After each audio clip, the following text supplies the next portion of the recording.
നമസ്കാരം. മുംബൈ വിമാനത്താവളത്തിൽ വീൽചെയർ ലഭിക്കാതെ വിമാനത്തിൽ നിന്ന് ഇമിഗ്രേഷൻ കൗണ്ടറിലേക്ക് നടക്കവേ യാത്രക്കാരനായ 80-കാരൻ കുഴഞ്ഞു വീണ് മരിച്ച സംഭവത്തിൽ എയർ ഇന്ത്യക്ക് പിഴ വിധിച്ച് DGCA.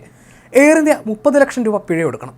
മുംബൈ ഛത്രപതി ശിവജി മഹാരാജ് അന്താരാഷ്ട്ര വിമാനത്താവളത്തിൽ ഫെബ്രുവരി 16-നാണ് സംഭവം നടന്നത്.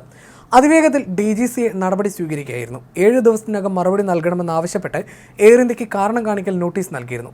യാത്രക്കാരൻ്റെ ഭാര്യയ്ക്ക് വീൽചെയർ നൽകിയിട്ടുണ്ടെന്നും മറ്റൊന്ന് ലഭ്യമാകുന്നതുവരെ കാത്തിരിക്കാൻ ജീവനക്കാർ അദ്ദേഹത്തോട് ആവശ്യപ്പെട്ടതായും എയർലൈൻ അറിയിച്ചു. എന്നാൽ അദ്ദേഹം ഭാര്യയോടൊപ്പം ടെർമിനലിലേക്ക് നടക്കാൻ തീരുമാനിക്കുകയായിരുന്നുവെന്നും എയർലൈൻ പ്രതികരിച്ചു.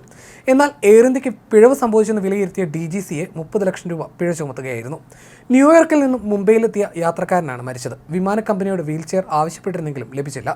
തുടർന്ന് ഭാര്യയോടൊപ്പം വിമാനത്തിൽ നിന്നും ഇമിഗ്രേഷൻ കൗണ്ടറിലേക്ക് നടക്കവേ യാത്രക്കാരൻ കുഴഞ്ഞു വീഴുകയായിരുന്നു. ഏകദേശം 1.5 കിലോമീറ്റർ ദൂരമാണ് ഇവർക്ക് ഇമിഗ്രേഷൻ കൗണ്ടറിലേക്ക് നടക്കേണ്ടി വന്നത്.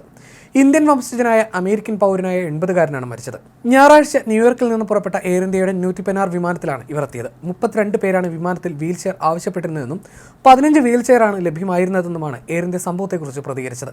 യാത്രക്കാരന് ദേഹാസ്വാസ്ഥ്യം അനുഭവപ്പെട്ടപ്പോൾ വൈദ്യസഹായം ഉറപ്പാക്കിയിരുന്നുവെന്നും എയർ ഇന്ത്യ കൂട്ടിച്ചേർത്തു. യാത്രക്കാർക്ക് ലഭ്യമാക്കേണ്ട വീൽചെയർ അടക്കമുള്ള സൗകര്യങ്ങളിൽ വിമാന കമ്പനി ഗുരുതര വീഴ്ച വരുത്തിയെന്ന് കണ്ടെത്തിയതിനെ തുടർന്നാണ് DGCA 30 ലക്ഷം പിഴയിട്ടത്. നേരത്തെ വിഷയത്തിൽ മനുഷ്യാവകാശ കമ്മീഷനും റിപ്പോർട്ട് തേടിയിരുന്നു. എയർ ഇന്ത്യ നൽകിയ വിശദീകരണത്തിൽ നിന്ന് വിമാന കമ്പനിയുടെ നടപടി 1937 എയർക്രാഫ്റ്റ് നിയമങ്ങളുടെ ലംഘനമാണെന്ന് നടന്നതെന്ന് കണ്ടെത്തിയ DGCA വിമാന കമ്പനിക്ക് പിഴ വിധിക്കുകയായിരുന്നു. ഭിന്നശേഷിക്കാരായവർക്കും നടക്കാൻ ബുദ്ധിമുട്ടുള്ളവർക്കും വീൽചെയർ സൗകര്യം ഏർപ്പെടുത്തേണ്ടത് വിമാന കമ്പനിയാണ്. ഭിന്നശേഷിക്കാരനോ നടക്കാൻ പ്രയാസമുള്ളവരോ ആയ യാത്രക്കാർക്ക് നൽകേണ്ട സൗകര്യങ്ങൾ സംബന്ധിച്ച നിയമങ്ങൾ എയർ ഇന്ത്യ കൃത്യമായി പാലിച്ചിരുന്നില്ലെന്ന് കണ്ടെത്തി DGCA പിഴ ചുമത്തുകയായിരുന്നു. ഇതോടൊപ്പം സഹായം വേണ്ട യാത്രക്കാർക്ക് ആവശ്യമായത്രയും വീൽചെയർ ഉറപ്പുവരുത്തണമെന്ന് എല്ലാ വിമാന കമ്പനികൾക്കും DGCA നിർദ്ദേശം നൽകിയിട്ടുണ്ട്.